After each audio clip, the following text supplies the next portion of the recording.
For those people who feel so strongly that if all the people whining about not having success just worked harder, they would be successful. What we're saying is, if that's how you feel, maybe a little reframe is in order. Hey there, welcome to Unboxing It, a podcast by Lara Wellman and me, Rowan Knox. Each week we tackle societal ideas and expectations that can stop us from leading full and authentic lives. We're so glad you're joining us. Let's get started. Welcome to Unboxing It. I'm Lara. And I'm Rowan. And we are here on the very first time we're recording when Rowan has opened his coffee shop. Yay! Yay! I actually, right before I said, and I'm Rowan, was yawning. Yes. Yes. So the last time we recorded, we still were saying, we hope by the time you hear this, the coffee shop will be open. But now it is open. It's been open for almost 3 weeks. And I just want to celebrate for Rowan because you're loving it. I am absolutely loving it. Yeah, Dani and I are enamored with this new life that we've started. It is everything I dreamed of and more already. I mean, we're still in the honeymoon phase in a way because it's brand new. People are still discovering it, still coming in and saying like, oh, wow, it's such a beautiful space. I love it here. I love your coffee or whatever it might be. But also it has been an absolute ride in other ways. We already had a pipe burst in the ceiling and we were there all night. Dani was there all night. Thank you, Dani. And I was there all day the next day while she slept. We've had an electrician blow the lights in the front. And I'm not talking trip a breaker. I'm talking installing a carbon monoxide detector and blowing the lights in a dining area full of people with a big pow and a big spark fest. And then all of my customers sitting in the dark having a chuckle over this for an hour while it was fixed. I mean, there's been a lot of things, right? Hauling out the garbage at 9 o'clock at night because I forgot it was garbage and I had to go back in my pajamas to do it. I mean, it's just et cetera, et cetera, et cetera.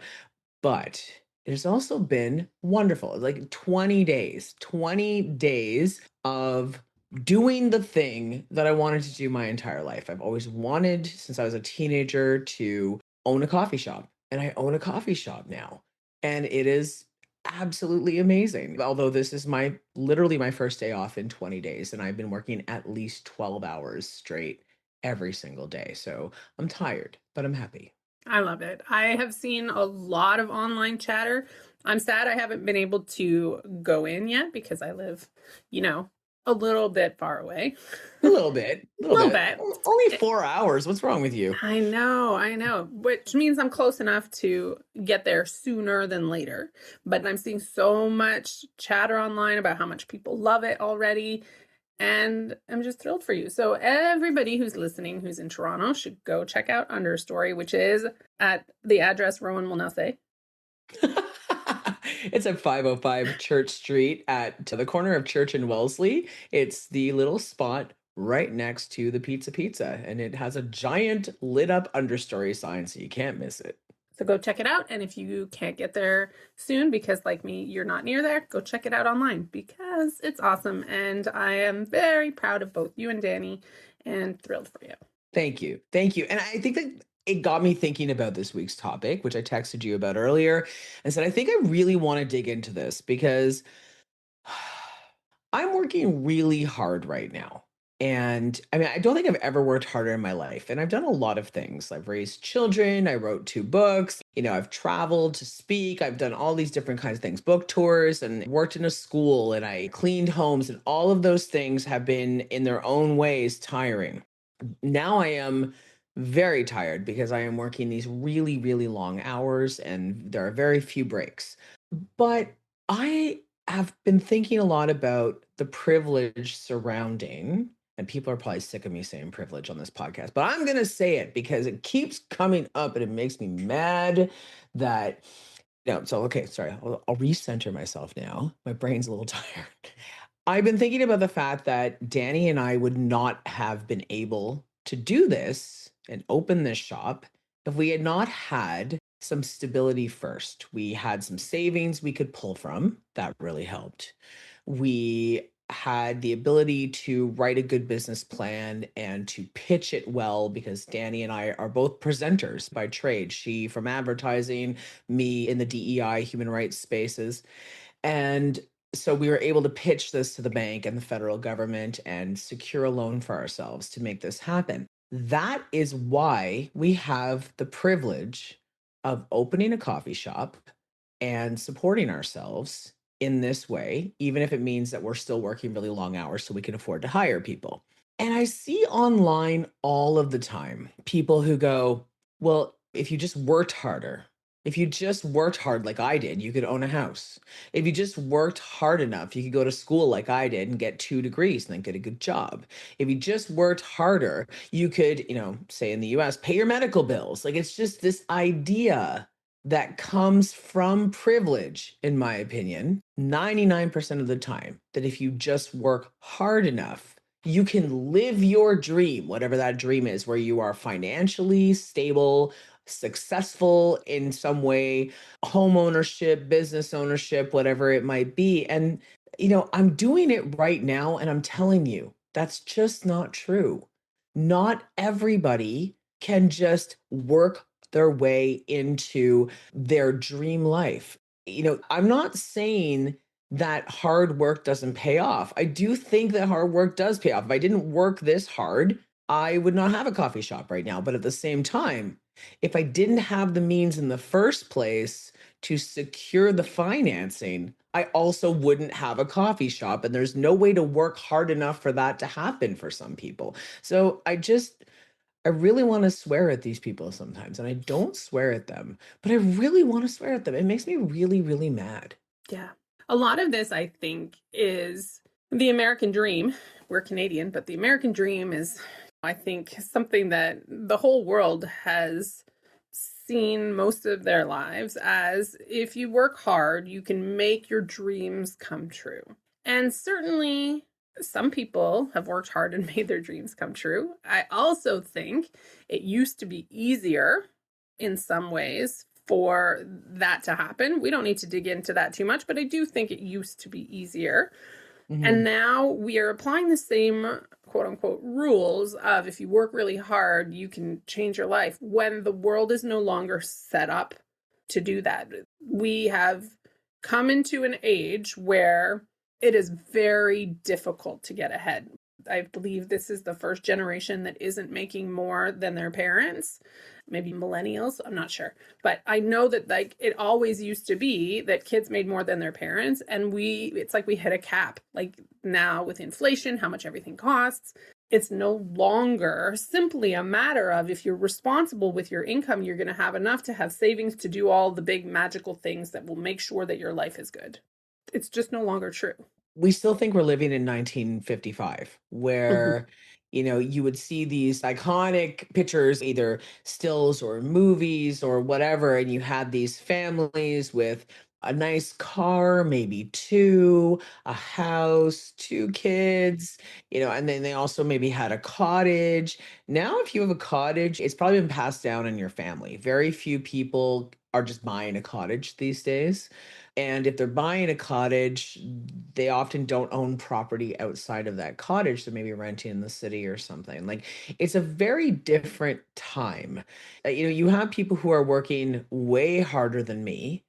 They're working 2, 3 jobs, and they're still barely making it because rent is so expensive, or their mortgage has increased, or, food is astronomical. And I don't need to say all that. But the other thing is, I watch a really interesting finance expert, which I'll make sure we put in the show notes, called House of L. And she does like banking, but she also studies analytics essentially. She's really quite something. And I believe she was saying the other day, and I could be slightly off with these numbers, but I don't think I'm far off if I am slightly off, that stocks are doing really well in the US. Things are doing well. So why are people struggling so hard? And it's something like the top 10% of earners in the US are doing 50% of the purchasing right now. And the other 90% are doing the other 50%. So that's why, even though it looks like the economy is good and you see it on paper, it looks good, it actually isn't for the average person. So for somebody, I'm imagining when people say this type of thing to each other online, you've got somebody in the top 70, 80, 90% who has the home, who has a stable job, who has insurance, who has all these things, talking down to people who don't have those things as if they can get there if they just put in the elbow grease. I can't stand it. Because they want to feel like they made this happen. There was no luck or privilege involved. They really want to believe that they were fully responsible for their success. And I mean, I understand where that feeling would come from, but we need to acknowledge that not everybody comes from the same place. Like, I do know some people who definitely in our age do have two homes. Like, it's not everybody is in a situation where they can't do that anymore. I think it's just a little harder to go from poor to not poor. I think it's harder to just see the path forward. That's not to say it never happens, but hard work alone won't get you from having nothing to having everything. And therefore, people acting judgy about people not having is just, it's not fair. It's not fair. Like, you're not acknowledging the truth. Because if the stock market is doing well and you have no investments, that is not helpful. Right, exactly. If you have investments, great. You can sell some of your stock, buy a new car, go on vacation, whatever you want. Or you just sort of are holding this stock portfolio with all these imaginary dollars in it, going, if I were to sell today, I would be worth a lot of money. But I also think there's something else that's happening. And I think it's that deep down, people who are doing well are deeply terrified of not doing well. I think a lot of us have that survival inside of us, right? You do have some people who are like, I will always do well no matter what, because I am so good at business and I've got myself set up really well. And that may be the case for some people. And for some people, they may be telling themselves that too. And that's not the case, but I digress. I do think that there are some people who look at those who are struggling and subconsciously don't ever want to admit to themselves, that could be me. I'm a couple of paychecks away from that, or I am a stock market crash away from that, or I am one job cut away from that, And so it's so much easier to make up a story that if I just work hard enough, everything will be okay. Because so far that has been true. That has been true for you. You did work hard. Maybe you did work yourself up from nothing. Maybe you had nothing before and you have something now and you think, that's it. I've arrived. And if I just keep doing this thing, nobody could ever touch me. But like, friends, that is not how it works. I have, by all measures right now, a very successful coffee shop. I really do. The numbers are good. Things are good. People are showing up. Most importantly to me, the community loves it.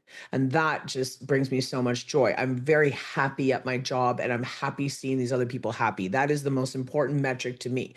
But just going back to numbers, because that is sort of what we're talking about right now, if a whole bunch of people were to lose their jobs, then they're not coming to my coffee shop anymore, which means I'm not making money anymore, which means I might have to close. I'm very aware of this. Does it keep me up at night? No, because I can't control that. All I can do is control what is happening in my day-to-day life to an extent, and that's it, right? So I don't worry about all those what ifs. I don't have the time, and it would serve me no purpose. But I'm not going to sit here and go, see everyone, see kids, I just had to work hard enough. I had to work hard enough, and that's how I got here. No, no, I did work really hard and I got here, and we talked about some of the things that helped that, right? Some investments I made, some investments my partner made, and the things that allowed us to do that. But I am really a few months away from losing everything, just like a lot of people. And I'm not going to sit here and look down at others just because I'm in a good place right now. That would be extremely egotistical and extremely unrealistic. Yeah. So I think what the point is we're trying to make is for those people who feel so strongly that if all the people whining about not having success just worked harder, they would be successful. What we're saying is, if that's how you feel, maybe a little reframe is in order, right? A little bit of, it's not as simple as that. It just isn't.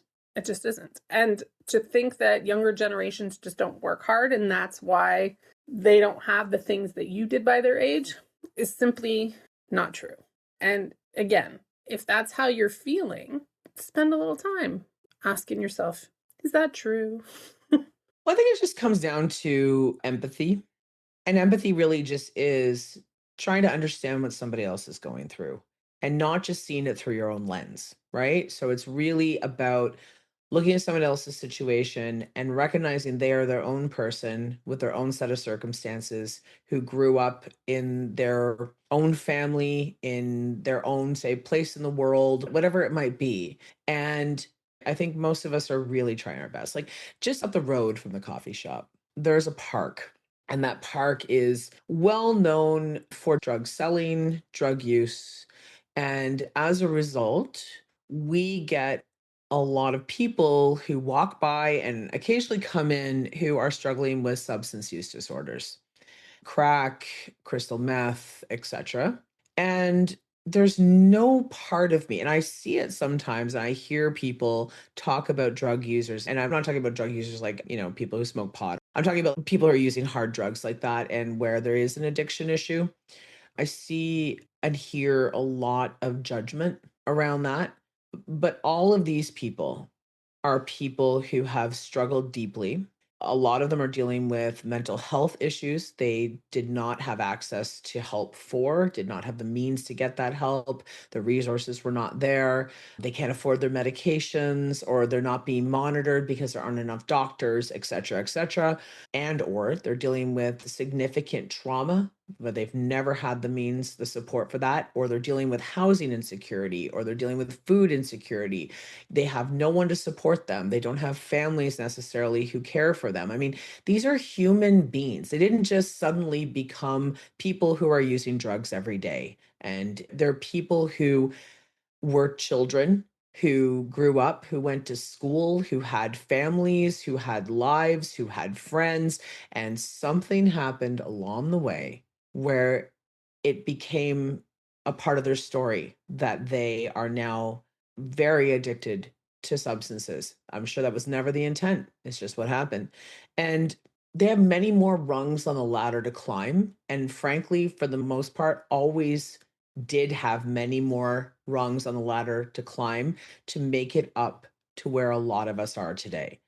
I was down there for a while. I went to rehab at 14. I lived in shelters when I was a teenager. I was on social assistance. I lived that life and I knew a lot of people like that. I made it out of that life. And I will never forget the people that I met who never did make it out of that life. And I think that's why when I hear someone say people just need to work harder, I think that's the same type of person who will often judge people who are in a more challenging situation. And I really wish that we all could just put ourselves in somebody else's shoes for just a little while and learn. Like I think libraries sometimes they have those human book nights, if you will, right? Where you can almost like borrow a human and sit down with them and they tell you all about themselves and you learn something. Gosh, I wish that was almost mandatory for some people so they could see that not everyone lives the same life they do and not everyone has the same access to what they have. Yeah. All of this is making me think about something that I talk about a lot, which is that we're all different, right? We're not all starting from the same baseline. And I think people forget that.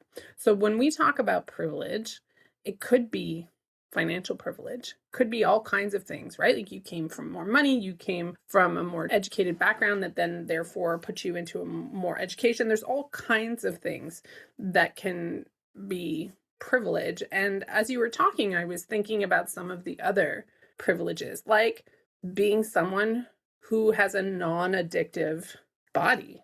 So I was thinking just this past week, so one of my kids had all four wisdom teeth out. They had a lot of pain. They were prescribed, I don't know, hydrocodone, something like that, which is one of those things where they're like, watch out, you can get addicted to it.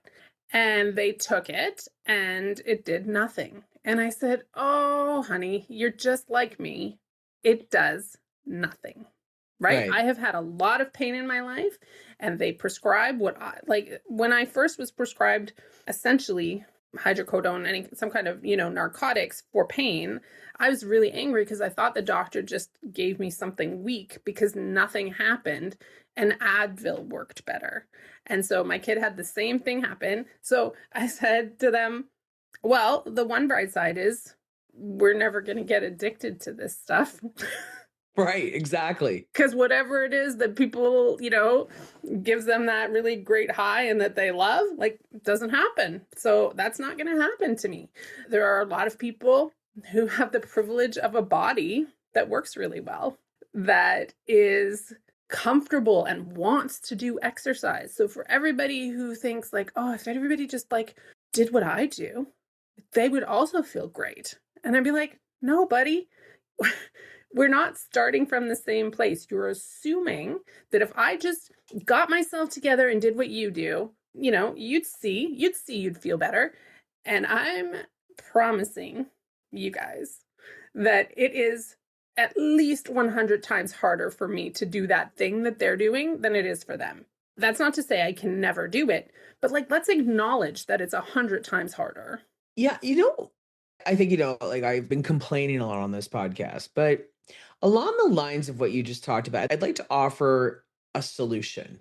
I think that rather than say, if everybody just worked harder, they could get to where I am. I think that's often said out of frustration too, because somebody's looking at other people, they're like, oh, they're just getting handouts. They're just getting handouts because, they don't want to work. I have this great idea. What if those of us who have been successful, who are successful in whatever metric you want to use for that, what if we mentored those who are looking at their own success, their own path to success? A lot of people do mentor, but I am really talking about, there's the Boys and Girls Club, for example. That is a great way to get involved and help kids who, have big dreams, want to do something with their lives, right? And if you're doing it, gosh, you could be such a good person to help them with that. But like, there are smaller ways too. Like, I've actually sat down probably 3 times now since I opened the coffee shop with patrons who are wanting to write their own memoirs, or they're in the process of writing a memoir, or they're thinking about writing a memoir. Well, I've written 2 memoirs and both of them got on bestseller lists. So I guess it's probably safe to say that I know a thing or two about writing memoir. And I have this ability now to support other people in that dream. And maybe they don't have access to somebody other than me right now who could teach them. And I've been thinking about hosting a memoir writing seminar where, people could just come in, buy a coffee, buy a glass of wine, whatever.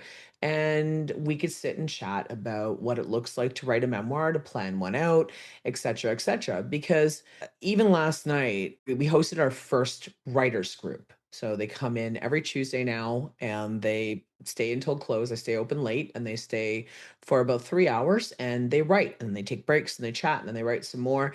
And I introduced myself to the group and some of them knew me and a lot of them did not know me. And I explained, my writing background.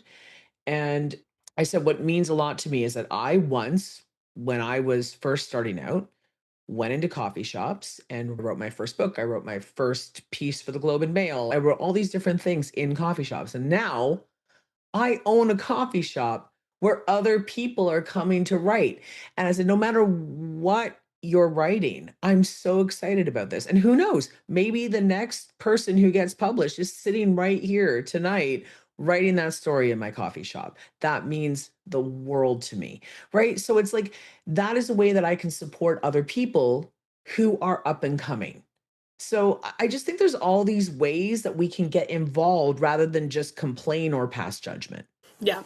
And I think some of the people listening are going to be like, yeah, well, I don't think that. I haven't been thinking that, right? I'm not trying to tell everybody to just work harder. Either way, it's a good reminder that there are ways that we can help that don't have to be huge, right? We don't have to be able to donate thousands of dollars to make a difference. We can donate a bit of our time. We can donate our time one-on-one without taking on a long-term volunteer role. Like, there are so many things that we can do. And so the flip side of the statement, if you work hard, you'll find success, is that it takes hard work to find success. And I think that talking a little bit about that is worthwhile too, because hard work is good. Like, I'm not saying never work hard, folks. Like, that's not what I'm saying. But I am saying that sometimes we work harder than we need to try to find success.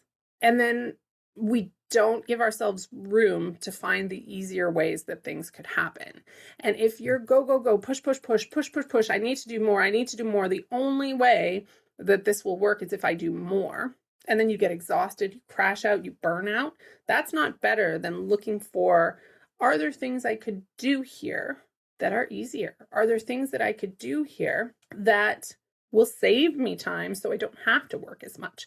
And when you ask yourself those questions, you can often find ways to simplify things. But if you think working hard is what is required, you're not going to look for those opportunities. Yeah, and influencers are not helping that right now. I've been watching a lot of people, like these reaction videos on YouTube to the influencers. They tend to mostly be men who are like, I get up at 4:40 a.m. and I go for a run and then I meditate and then I answer my emails and then I have a shower and then I eat this super complicated breakfast. And then he gets to work at like 7:30 a.m. and he works until 7 p.m. And I'm just like, bro, this is not realistic. It's not sustainable. It's not sustainable for anybody. And you're teaching all of these young people that this is the only way to be successful. And that, frankly, the only metric for success is to have this life that is very financially fruitful, right? Because he'll get into his nice car after he leaves his beautiful condo and he has his like gorgeous model girlfriend who is probably an actor, but okay, like is part of this whole thing that he's trying to sell. It's sad because I think that what then we learn is that if we find an easier way to do something, a little hack that makes something easier for us to be successful, we somehow think it's wrong and that it's like dirty, dirty bad for us to actually use it. And then the only people paying the price for that are us and maybe our loved ones who see us less, right? It's unfortunate. Yeah. And the pictures people paint are unrealistic. It made me think as you were talking, Gilmore Girls was one of my favorite shows ever. Loved Gilmore Girls. And one of the funny things that would often happen when we were watching in the earlier years, there's this period where Rory, who is the daughter, goes to a private school that's like an hour away. You know, it was an early start-ish school. And every morning they seem to have gone and done something and then gone for breakfast. And then she'd catch the bus and she'd take an hour to school and then it's 8 a.m. And I'm like, what time are they waking up? 3 a.m.? Like, this is not, the timeline is flawed. It's true. And that's some of the stuff, right? We see people talk about everything. I've heard other people say that. Oh, I did a morning routine because people say you should have a morning routine. And if I did my morning routine every morning, it would take 2.5 hours. I don't have 2.5 hours. They're making it sound like if I just took 15 minutes, this morning routine, which is the things they say you should do, would take 2.5 hours. We don't have that. And so when people present things as realistic when they are not realistic, that just reinforces the fact that we think we're failing at something, that we're not working hard enough, that we should be working harder. Why aren't we pushing through the difficult because other people can do it? When really, like I said, the pictures they're painting are incorrect. They're not giving us something that can be successful. So when you stop and you look at it and you think, what is realistic? What will work for me? What is actually a worthwhile use of my time right now? Then you can start to find ways that are not going to, make you feel terrible all the time because you're not living up to any expectations that you've set for yourself because they were unrealistic to begin with. Exactly. Oh, life is all about balance.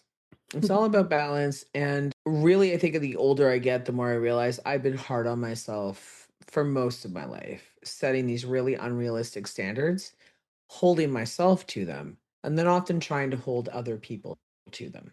So I also think that sometimes when somebody is feeling like if other people just worked as hard as I work, then they will be successful. They might not be super happy where they are either. Mhm. Like we've been told that if we have certain things, if we achieve certain goals, then that will make us happy. And I don't know why we all bought into it, but a lot of us did. If I just Brainwashing. brainwashing, marketing, it's a beautiful thing. And it's sad how many people I've met who are very financially successful and really unhappy. You can see they're unhappy by the way that they treat other people. I've had 99.99999% wonderful interactions with my customers. Truly so kind. So many people, many more people than I expected. One person walked in, suit, tie, lots of money, at least wanted to present like they had a lot of money. I don't know. I don't know their bank account. And he was really rude. And he was like talking down to me, like I was the lowly person making his coffee. And I'm not an insecure person these days, so I had no desire to prove him wrong. I don't care. He doesn't need to know I'm the owner. He doesn't need to know what I've done in the past. I don't need to put him in his place, so to speak, or whatever. It doesn't matter to me. But all I could think about is I actually just felt sorry for him. Because if he's treating me this way, and I'm about his age, and I'm not like some young kid who's making minimum wage at a coffee shop, like if he's treating me like that, he's probably treating everybody who he does not consider his equal like that or worse. And that to me just screams misery. It screams like, I got here. Look at me. I did it. I'm better than you. See? Because I'm here and you're not here. I'm here and you're there. And if you just worked hard like me, you could have this perfect thing that I have. And no, bro, you're not happy. You're not happy because if you were happy, you wouldn't be treating people like that. So I actually just feel sorry for people now who think that because I think that they've boxed themselves into a belief system that isn't even working for them, that they are still trying to convince themselves and everyone else around them that it is the best thing ever. Yeah, I think freeing ourselves from that, whether it be freeing ourselves from the idea that we did it all right and other people suck, or freeing ourselves up from the fact that we suck because we didn't get it all, whatever it is. That's what this podcast is all about, right? We want to just keep looking at the way society has told us what's true and say, but is it? And I think this is a good one to remember. It doesn't have to be one way. We all do things differently, and we can all get places differently. So just remember that. Yeah, and I don't want to have these conversations and have somebody who's trying to make a dream happen think, well, you know what? Rowan's right. I'll never be able to because of XYZ. I certainly have had some privilege in my life, but I have also had a lot of hardship. That hardship is well documented. I mention it occasionally. I've got a couple books about some of it, and there's a lot of it I've never even talked about, but believe me, it was really tough. And I got here. So I'm also a believer that we can achieve our dreams. It's just some of us have to take a different route, and some of us have to realign our expectations a little bit, and that's okay too. But I don't want you to give up on what it is you're trying to achieve. Like, that is not what I'm saying. Like, I'm not saying it's not possible. I'm just not saying that it is necessarily as easy as a lot of people want you to believe it is, because that's unfair. It's unfair. I don't want to sit here and go, just because I did the thing I always wanted to do, then it should be super easy for you to do. It wasn't even easy for me to do, right? And I'm almost 50. I want to do this back. I tried to open a coffee shop when I was 18 years old and I wasn't able to do it, right? but I had to work a lot longer to get there, and I did get there. But I just think that there's this gray area in between everybody can do everything. They just have to work hard enough, and nobody can do anything because they don't have enough privilege. Like there's certainly this in between space, but let's just show ourselves and each other some grace and help each other get where they want to be, because that's a really great feeling too when you can help somebody else get a step closer to their goals. That's wonderful, and that's just part of the human experience. Yeah, a lot is possible. Keep dreaming your dreams, keep working towards them. And then remember all the other things we said today, too. Be kind to yourselves and be kind to each other. I think that's it. And with that, I actually have to go back to work now. So this has been really fun. I have to go help Dani close the shop because we're going to a concert tonight. So that's fun too. Yes. Well, have fun at your concert, and everybody else, we'll see you in 2 weeks. Take care, everybody. Thanks for joining us. And don't forget to like and don't forget to subscribe. I think that's a YouTube thing, but also you can do it on our Substack. You sure can. Thank you for listening to Unboxing It. We're so glad you did. If you like what you heard and you want to help us keep making episodes, please leave us a rating wherever you heard this one. You can also subscribe to the Unboxing It Substack to get access to all of the latest news and some special bonus content. And hey, truly, don't forget to find some moments of joy today. You deserve them. Take care out there, and we'll see you next time.